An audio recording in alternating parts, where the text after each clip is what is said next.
राजा जी जो हमारे कांग्रेस के प्रत्याशी हैं यहाँ नगर पंचायत लंढौरा से, इनके कार्यालय उद्घाटन में आए और जो अपार जनसमूह मैंने देखा शुरुआत से लेकर यहाँ तक, बहुत स्नेह बहुत आशीर्वाद जो है कांग्रेस के साथ है। और सबसे बड़ी बात यह है कि जो आज पूरा तरीके से देखा जाए भाजपा का सिस्टम चल रहा है कार्य का, वो बहुत गलत है। उनके कुकृत ऐसे हैं कि जनता त्रस्त हो चुकी है और लोग स्वतः ही कांग्रेस को चाह रहे हैं। और यहाँ तो हमेशा से ही कांग्रेस के लिए बड़ा अच्छा समर्थन मिलता आया है और हमें पूरा विश्वास है कि जनता जनार्दन का, प्रबुद्ध नागरिकों का आशीर्वाद कांग्रेस प्रत्याशी के साथ होगा और कांग्रेस यहाँ जीतेगी। भाजपा कह रही है कि कांग्रेस क्या कह रही नहीं कह रही, वो अपनी खींच मिटा रही है। कुछ नहीं है, भाजपा कहीं से कहीं तक नहीं है। हम तो सुबह से लेकर शाम तक क्षेत्र में ही हैं, इलेक्शन चले, जगह जगह हमें जाना पड़ रहा है। लोगों में बहुत रोष है। एक काम गिना दे, वो छोड़ दे कांग्रेस क्या नहीं। कांग्रेस जनता के बीच में रहने वाले व्यक्ति को कांग्रेस ने अपना प्रत्याशी बनाया है और जनता का, और अगर कोई पैराशूट होता तो इतनी जनता यही की तो है जो साथ चल रही है। तो ऐसा कुछ नहीं है, इनकी बातों को ना सुने, अनदेखा करें। मैडम जो हरिद्वार में बहुत बढ़िया चल रहा है, बहुत अच्छा चल रहा है। अभी मैं इसके बाद वही मेरा कार्यक्रम है वार्ड 49 में और बहुत अच्छा, मैंने कहा ना, त्रस्त है जनता। देखिए हरिद्वार नगर निगम की अगर आप बात करें तो जिस तरीके से स्मैक और नशे का कारोबार वहाँ पनप रहा है पूरे हरिद्वार में, हमारी आस्था की नगरी है, धर्म नगरी में, तो लोग परेशान हैं, महिलाएं खास तौर पे परेशान हैं। कॉरिडोर जो है वो, उसको सब जानते हैं कि भाजपा ने किस तरीके से छोटा और मध्यम व्यापारी को ख़त्म करने जा रहे हैं, ठेले वालों के काम को ख़त्म करने जा रहे हैं। और ये हरिद्वार में जो राजकीय मेडिकल कॉलेज था, अभी 3-4 दिन पहले पता चला कि उसको किसी प्राइवेट हाथों को सौंप दिया है। तो जनता ये समझ रही है कि जो भाजपा है और जो यहाँ पर सत्तारूढ़ पार्टी है, इसका उद्देश्य सिर्फ और सिर्फ जुमलेबाजी करना है, लोगों को गुमराह करना है। और जनता जिसके साथ होती है उसका साफ दिखता है। और लोग जो हैं जिस तरीके से हमारी मीटिंग्स में, हमारे उद्घाटनों में अपने आप आ रहे हैं। हमारे पास तो ना सत्ता का बल है, ना हमारे पास धन बल है, लेकिन सिर्फ जो हमारा आत्मविश्वास है, आत्मबल है, उसको देख के जो जनता अपने आप आ रही है, उससे साफ झलक रहा है कि कांग्रेस जो है सभी जगह जो है अपना बोर्ड बना रही है। हमारे कांग्रेस के प्रत्याशी जीत रहे हैं। मेरा सवाल है, बिल्कुल होना चाहिए। और अगर ऐसी कोई बात है तो भाई, मैं विधायक हरिद्वार ग्रामीण से हूँ, लेकिन पूरे प्रदेश को विधायक जो होता है वो पूरे प्रदेश का होता है। जनता सब जगह है, ये भी जनता हमारी है। कोई बात हो तो हमारे पास आए, कांग्रेस के पास आए, यहाँ प्रतिनिधि। और हमें पूरा विश्वास है अनीस भाई जीते ही जो है इस कार्य को अपने द्वारा करवाएंगे और हम इसमें अपना जो है पूरा सहयोग रहेगा। आज अगर मैं यहाँ पर आई हूँ तो कहीं ना कहीं जनता को विश्वास दिलाने या आश्वासन देने आई हूँ कि कहीं पर भी अपने आप को वो महसूस ना करें। मैं कहीं कुछ बात है तो मेरे से भी संपर्क आप करें, हम पूरी मदद करेंगे। यहाँ से लंढौरा के जितने अच्छी शिक्षा से अधिकृत प्रत्याशी हैं और हमें पूरी उम्मीद है मुझे कि जनता का जो आशीर्वाद है अपने इस बेटे के साथ है। मैं क्या कहना चाहूँगी, ये तो पूरा जनसमूह आप देख ही रहे हैं, आपकी कैमरे से आप रिकॉर्ड कर ही रहे हैं कितना अपार जनसमूह कांग्रेस के लिए समर्पित है।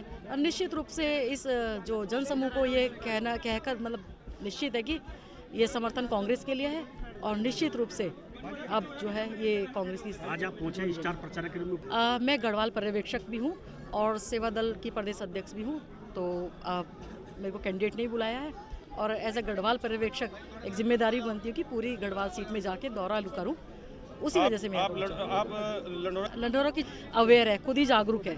जब वो हमारे कांग्रेस प्रत्याशी के लिए समर्पित है और समर्थित है तो मैं उनसे यही अपील करूंगी कि कांग्रेस को जिता के लाए। जो आपके जो परेशानी को कांग्रेस पार्टी ने जमीन से जुड़े हुए कार्यकर्ता के ऊपर भरोसा जताया है और ये आम जनता के लिए आसानी से उपलब्ध भी हैं। और जो काम ये आज जनता में बिना पद के कर रहे हैं, जब लोग इनका हाथ मजबूत करेंगे और इनको चेयरमैन बना के जिताएंगे यहाँ से, तो ये ज़्यादा पावर से लोगों के लिए काम कर पाएंगे और ज़्यादा सुविधाओं के साथ कर पाएंगे। तो आने वाले टाइम में इनका भविष्य भी उज्जवल है और आने वाले टाइम में जनता के कार्य जो है वो बढ़ चढ़ के करेंगे। जी। जीतने आप को। हरिद्वार भी जगह जगह जा रहे हैं स्टार प्रचारक नगर निकाय जो- देखो, जिस तरीके से इन्होंने बाबा साहब के संविधान को रोनने का काम किया है, तो उससे आज जनता में आक्रोश है। लोग बेरोजगार हैं, जगह जगह सुनने में आ रहा है कि भाई मतलब ये लोग जो है लोग काम धंधे बंद करने में लगे हुए हैं। तो जब जिस तरीके के काम करेंगे, नगर पालिका काम नहीं करेंगी, सभासद काम नहीं करेंगे इनके, और मतलब इनकी गुंडागर्दी चल रही है। अभी एक कोर्ट के अंदर केस था, उसमें सीएम के अगेंस्ट में एफआईआर के ऑर्डर हुए सीबीआई को, जो कि वो अभी गवर्नमेंट कर नहीं रही है। उसके लिए भी अभी हम आंदोलन चलाएंगे कि इनका भ्रष्टाचार किस तरीके से है। और एक ईमानदार जुझारू हमारे बीच में से नगर चेयरमैन अगर जाएगा जीत के, जो पब्लिक के काम करेगा, तो इसमें जनता में उसकी खुशी की लहर रहेगी, उनके काम आसानी से हो सकेंगे। अच्छा, जैसा कि उपचुनाव में कांग्रेस ऐसा है, अनीस राजा जी जो पब्लिक के बीच के नुमाइंदे हैं और जो पब्लिक के लिए काम करते रहे हैं सालों से, तो आज जो उनकी लड़ाई है वो उस और उसमें इस लड़ाई में बड़ा फ़र्क है। अगर हम उसको देखें, ये ज़मीनी स्तर पे पब्लिक के लिए लड़ाई है। जो हमारे लोकल काम होते हैं या उसके नगर पंचायत के जितने भी होते हैं, तो उन कामों को करने के लिए अनीस राजा जी बढ़ चढ़ के उस काम को करेंगे। पूरा विश्वास है पार्टी को इनके ऊपर। पहले तो मैं आपके चैनल का और आप सभी भाइयों का धन्यवाद करता हूँ आने के लिए, और उसके बाद मेरी बहन जी अनुपमा रावत और मेरे सभी दोस्त जो भी है सभी आए हैं, और सभी का मैं भाइयों का हाथ जोड़ के बहुत बहुत धन्यवाद करता हूँ। दूसरी बात यह है कि ये मेरा पहला चुनाव नहीं है, मेरा तीसरा चुनाव है, और मैं 12 साल से लगातार फील्ड में हूँ और जनता को मैं अपना परिवार मानता हूँ। अगर मैं चुनाव जीतता हूँ तो मेरी जनता चेयरमैन बनेगी, मैं नहीं। और सबको पता है कि मेरा काम भी सही है, कारोबार भी सही है। मैं कोई किसी का हक मारने के लिए चेयरमैनी नहीं लड़ रहा। मैं चेयरमैनी जो लड़ रहा वो सिर्फ समाज सेवा के लिए और नाम के लिए लड़ रहा हूँ कि रब और परमात्मा मुझे उस मकाम पे पहुँचा है जो मैं अपने बड़े बुजुर्गों की खिदमत कर सकूँ, सेवा कर सकूँ, और यहाँ ज़्यादा से ज़्यादा जो सरकार दे रही है वो काम लाने का काम करूँ। जैसे अभी शौकीन भाई ने हॉस्पिटल की बात रखी है, देखिए हॉस्पिटल तो जब चलेगा जब हॉस्पिटल पे किसी का ध्यान होगा। यहाँ के जो नेता है उनका कमीशन पे ध्यान है। मेंबरों का जो है वो मकान बनाते आते 2.5 लाख रुपए देते, 2 लाख रुपए है। नाला बनवाना, झाड़ू लगवाना, सड़क बनवाना कार्य नहीं है। देखिए कार्य वो है कि जिसका हक है वो उसे मिले। आज मैं डोर टू डोर पैदल जब मैं अपने कस्बे में घूम रहा था तो 3-4 घर मैंने ऐसे देखे जो लेडी से मजदूरी करती है, उनके मालिक भी नहीं है, विधवाएं हैं, उनके घरों पे चद्दर नहीं है, पन्ना टांग के वो रह रही है, और जिनके 2-2, 3-3 मकान हैं उन्हें मकान मिले हुए हैं। तो देखिए मैं ये कहूँगा, अगर मेरी जनता और आप सभी मुझे सपोर्ट करते हैं और परमात्मा मुझे आने वाली 23 तारीख में आप मुझे अपना मतदान दे के उस मकाम पे पहुंचाते हैं, तो मैं ये सबसे जो भ्रष्टाचार है इसे रोकने का काम करूंगा और अपनी जनता को तन मन से मैं अपने साथ लेके चलने का काम करूंगा। अनीस भाई, मेरा एक निकासी कैसे होगी, क्या होगा पानी? हमारे डॉक्टर इंतजार साहब हमारे बड़े भाई थे जो हमारे बीच नहीं रहे। उन्होंने बेचारों ने जब अपने कार्यकाल में वो चेयरमैन बने थे उन्होंने काफ़ी काम कराए, पर एक उनसे गलती हो गई थी नाले की। जो नाला जाना तो था नहर में और पहुंचा दिया कब्रिस्तान में, तालाब में।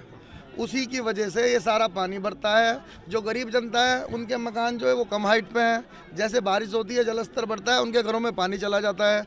और जो पैसे वाले हैं वो तो 2 फुट की बजाय 5 फुट पे बना लेते हैं, तो उन्हें कोई दिक्कत नहीं है। जो दुखी है वो मेरी गरीब जनता, मेरे भाई, मेरे बुजुर्ग है।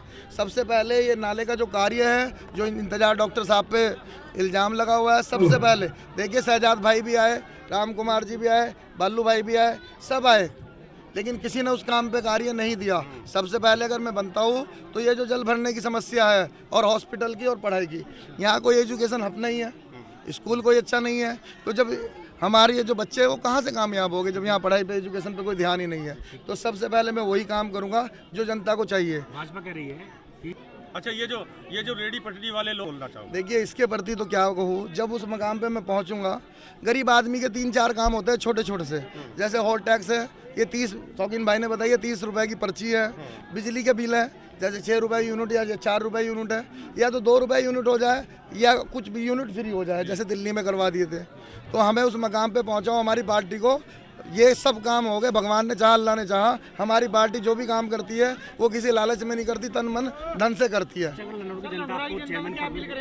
आपको जिता के जाती है, ये कि आने वाली 23 तारीख में मुझे मतदान दे और मुझे इस लायक बनाए जो मैंने बड़े बुजुर्गों की और भाइयों की सेवा कर सकूं और दिन रात उनके लिए कार्य कर सकूं। मैंने फिलहाल भी 4 गाड़ी अपने जेब खर्चे से छोड़ी हुई है, 4 व्हीलर। मैं दिन रात अपनी जनता के बीच में हूँ, किसी से पूछ लो। मैं गरीब का बेटा हूँ, मेरे वालिद साहब मजदूर हैं, यहाँ तक इस मकाम पे मैं मेहनत करके पहुँचा हूँ।